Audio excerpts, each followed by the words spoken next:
दिल से बुलाया केमिस्ट्री क्लास 12 को कहानी हिमांशु कुमार है। तो आज हम दोस्त फुल एचडी में ऑब्जेक्टिव क्वेश्चन बनाएंगे ऑर्गेनिक केमिस्ट्री का 2024 एग्जाम के लिए।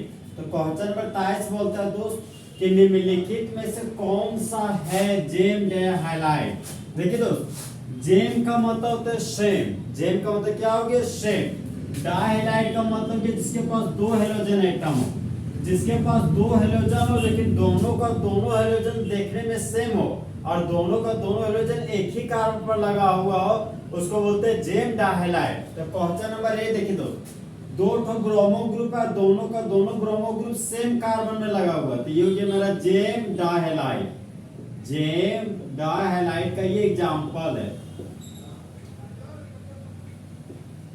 बी नंबर क्वेश्चन देखिए दोस्त, यदि दो सेम तरह का हेलोजन अगल बगल कार्बन पे जुड़े हुए हो तो उसको बोलते हैं विसिनल डाइहाइलाइट या वीक डाइहाइलाइट। तो ये हमारा दोस्त विसिनल डाइहाइलाइट हो गया, विसिनल डाइहाइलाइट। अब ऑप्शन नंबर सी में आते तो यदि दो सेम हेलोजन जुड़े हुए अगल बगल कार्बन से, तो ये भी हमारा विसिनल डाइहाइलाइड है। तो ये तो ये दोस्त विसिनल डाइहाइलाइड। तो क्वेश्चन को पूछ रहा है दोस्त कि निम्नलिखित में से कौन सा है जेम डाइहाइलाइड। तो ऑप्शन नंबर ए हमारा दोस्त जेम डाइहाइलाइड है। तो क्वेश्चन नंबर 23 का ए नंबर क्या होगा? सही। अब क्वेश्चन नंबर 24 में आते दोस्त, बोलता है कि अल्कोहलिक सॉल्यूशन है पोटेशियम हाइड्रोक्साइड का, तो उसका यूज किया जाता है। देखिए दोस्त, अल्कोहलिक के वजह रिएजेंट का यूज हम लोग दोस्त डीहाइड्रोहेलोजिनेशन के लिए करते हैं, जहां पर डी का मतलब है रिमूवल, हाइड्रो का मतलब है दोस्त हाइड्रोजन, और हेलोजन का मतलब है एक्स, और एसन का मतलब रिएक्शन। तो एक ऐसा रिएक्शन जहां पर हाइड्रोजन हैलाइड बाहर जाता हो तो रिएजेंट हम लोग अल्कोहलिक के वजह लिखते हैं, उसको बोलते हैं डीहाइड्रोहेलोजिनेशन। तो क्वेश्चन नंबर 24 का बी नंबर क्या होगा? तो सही। ये देखिए तो डी का मतलब है रिमूवल, हेलोजन का मतलब है X2, तो एक ऐसा रिएक्शन जहां पे X2 बाहर जाता हो, तो इस तरह का रिएक्शन ऑर्गेनिक केमिस्ट्री जनरली पढ़ते नहीं। फिर आता है सी नंबर दोस्त, एसन का मतलब है रिएक्शन, डी का मतलब रिमूवल, हाइड्रस का मतलब वाटर का मॉलिक्यूल, तो एक ऐसा रिएक्शन जहां पर वाटर का मॉलिक्यूल बाहर निकलता हो, तो इसके लिए जो रिएजेंट यूज करते हैं वह रिएजेंट हमारा दो कंसंट्रेटेड सल्फ्यूरिक एसिड होता है।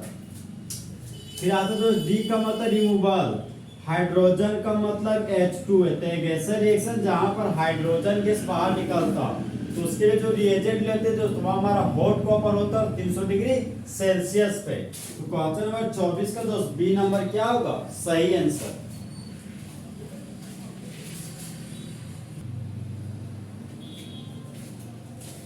क्वेश्चन नंबर 25 है हमारा दोस्त। क्वेश्चन बोलता है जब इथाइल क्लोराइड को गर्म किया जाता है सिल्वर साइनाइड के साथ, तो मेन प्रोडक्ट के रूप में क्या ऑब्टेन होता है? तो मेन प्रोडक्ट के रूप में दोस्त इथाइल आइसोसाइनाइड बनता है। तो क्वेश्चन नंबर 25 का बी नंबर ऑप्शन क्या है? सही।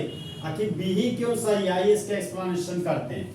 इथाइल क्लोराइड लेना दोस्तों, सबस्ट्रेट के रूप में इथाइल क्लोराइड लेंगे, CH3 सिंगल बॉन्ड, CH2 खाली बॉन्ड, तो दो कार्बन के लिए रूट वर्ड होंगे यहाँ पर दोस्त ईथ, खाली बॉन्ड के लिए लिख दिया वाई है, तो इस ग्रुप का नाम हो गया इथाइल ग्रुप। और क्लोराइड लगाना तो खाली बॉन्ड में Cl लगा दिए, ये हो गया इस कंपाउंड का नाम हो गया इथाइल क्लोराइड। और रिएजेंट के रूप में सिल्वर साइनाइड लेना है, तो रिएजेंट के रूप में यहाँ पर सिल्वर साइनाइड ले लिए। अब बोल रहा है कि हीट करना, तो यहाँ पर लगा दिए हीट का साइन। अब देखिए दोस्त, क्लोरीन का इलेक्ट्रोनेगेटिव वैल्यू ज्यादा होता है कार्बन से, क्लोरीन का इलेक्ट्रोनेगेटिव वैल्यू 3 होता है और कार्बन का 2.5 होता है। तो क्लोरीन का इलेक्ट्रोनेगेटिव वैल्यू ज्यादा है कार्बन से, तो क्लोरीन कार्बन के इलेक्ट्रॉन को छीन लिया, एरो का हेड दिया, तो क्लोरीन के मुंडी पर माइनस चार्ज डेवलप हो गया, एरो का टेल कार्बन के पास गया तो कार्बन के मुंडी पर पॉजिटिव चार्ज डेवलप हो गया। अब इसका मतलब देखिए दोस्त, सिल्वर मेटल है, क्लोरीन नॉन मेटल है, तो जिस तरह बेबी को बेस पसंद है उसी तरह मेटल को नॉन मेटल पसंद है।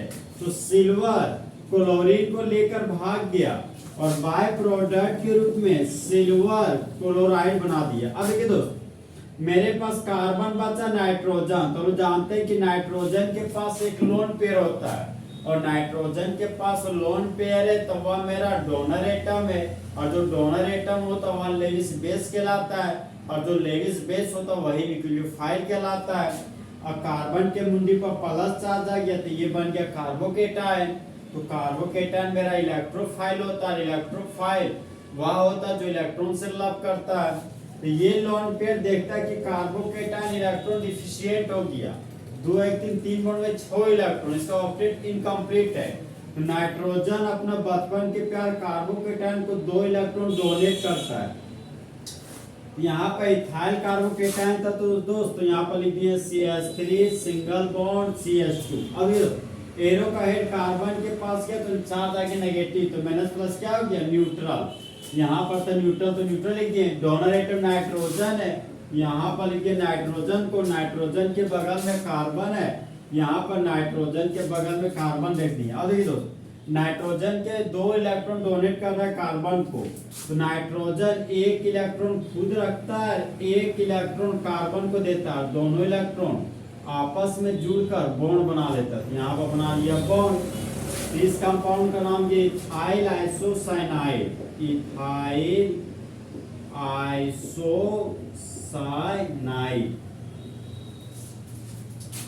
इथाइल क्लोराइड था तो यहाँ बना दिए इथाइल क्लोराइड।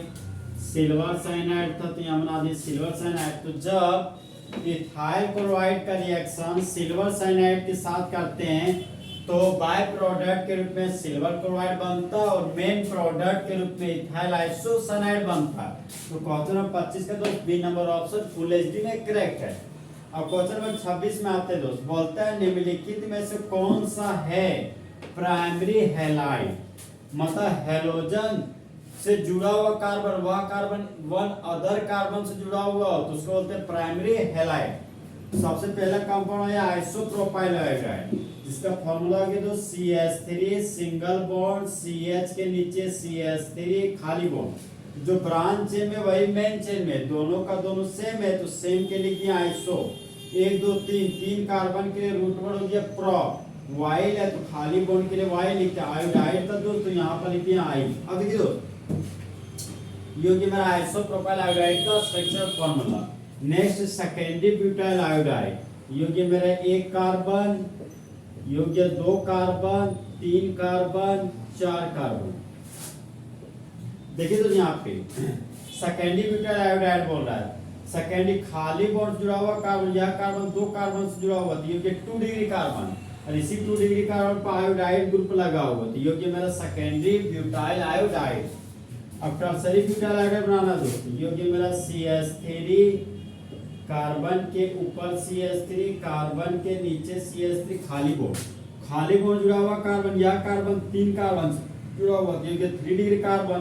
तो इस कंपाउंड का नाम क्या टर्सरी ब्यूटाइल आयोडाइड था तो खाली बॉन्ड में लगा दिए आई, इस कंपाउंड का नाम क्या टर्सरी ब्यूटाइल आयोडाइड।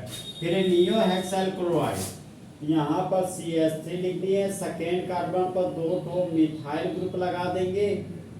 फिर आगे बढ़े यहाँ पर लगा दिए CH2 1 2 3 4 5, जो कि मेरा छठा कार्बन क्लोराइड लगाना तो यहाँ पर लगा दिए तो Cl। तो देखिए दोस्तों इस कंपाउंड का नाम है नियो हेक्साइल क्लोराइड। तो हमको प्राइमरी हैलाइड चेकअप करना मतलब 1 डिग्री हैलाइड पता करना है। तो हैलोजन से जुड़ा हुआ कार्बन अल्फा कार्बन, और यह अल्फा कार्बन 2 कार्बन से जुड़ा हुआ तो ये मेरा 2 डिग्री कार्बन, और 2 डिग्री कार्बन से जुड़े हुए हैलोजन को बोलते हैं 2 डिग्री हैलाइड तो ये मेरा सेकेंडरी हैलाइड। हैलोजन जुड़ा हुआ कार्बन अल्फा कार्बन, यह अल्फा कार्बन 2 कार्बन से जुड़ा हुआ है ये 2 डिग्री कार्बन, 2 डिग्री कार्बन पर है हैलोजन, 2 डिग्री कार्बन जुड़ा हुआ हैलोजन से। इस कंपाउंड का नाम हो गया 2 डिग्री हैलाइड। ये हो गया मेरा दोस्त 2 डिग्री हैलाइड, और 2 डिग्री हैलाइड को वर्ड में सेकेंडरी हैलाइड बोलते हैं। हैलोजन से जुड़ा हुआ कार्बन अल्फा कार्बन, यह अल्फा कार्बन 1 2 3 कार्बन से जुड़ा हुआ है जो कि 3 डिग्री कार्बन, 3 डिग्री कार्बन से जुड़ा हुआ हैलोजन को 3 डिग्री हैलाइड बोलते हैं। तो ये हो गया मेरा दोस्त 3 डिग्री हैलाइड, वर्ड में इसी को बोलते हैं टर्सरी हैलाइड। हैलोजन से जुड़ा हुआ कार्बन, यह कार्बन 1 कार्बन से जुड़ा हुआ है ये हो गया मेरा दोस्त 1 डिग्री हैलाइड। क्वेश्चन में बोला था कि कौन है एक प्राइमरी हैलाइड, तो ऑप्शन नंबर डी जाएगा दोस्त नियो हेक्साइल क्लोराइड, ये हमारा 1 डिग्री हैलाइड है, 1 डिग्री हैलाइड को वर्ड में क्या बोलते हैं, प्राइमरी हैलाइड। इस तरह से क्वेश्चन नंबर 26 का ऑप्शन नंबर डी न्यू एक्सल क्लोराइड फुल एजिंग क्या हो गया, करेक्ट।